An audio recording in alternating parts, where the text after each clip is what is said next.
Hello, and welcome to a short introduction to Posted in the Past, which is a collection of true stories that I've researched based on postcards which were sent more than 100 years ago.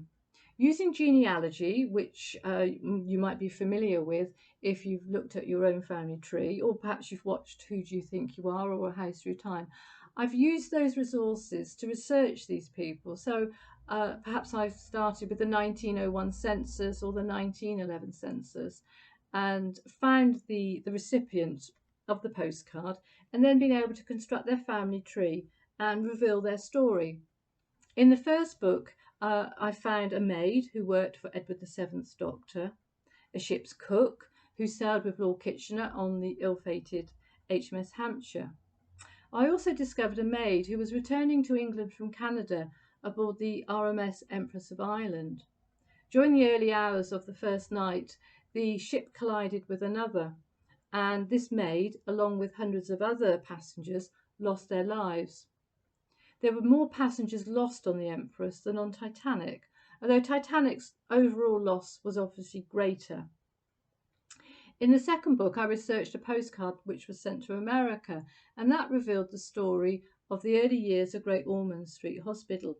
The recipient's family were actually from London and had worked at Great Ormond Street Hospital from when it opened. In fact, Samuel Whitford was the first secretary of the hospital, and he was there for more than 30 years.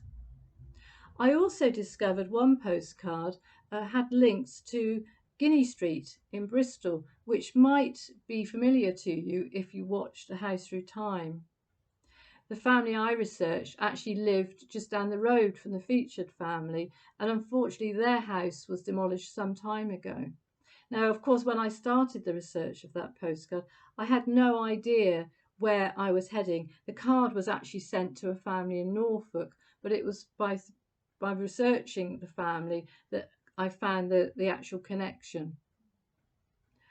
As well as the two books, I also have a YouTube channel as posted in the past, and I have videos on there which are about 10 minutes long, which provide more information about some of the postcards I've researched, and that includes 3 videos about the Mayflower. For the second book, I included a section which illustrated the story of the Mayflower through postcards which were sent from the UK, from Holland, and in America as well.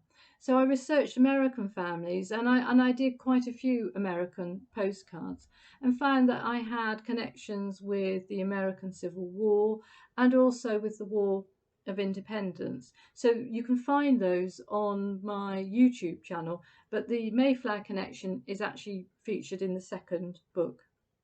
I'm also on Twitter and Facebook as posted in the past, and every day I share a postcard which might be from either of my books, or it could be a postcard that I haven't yet researched.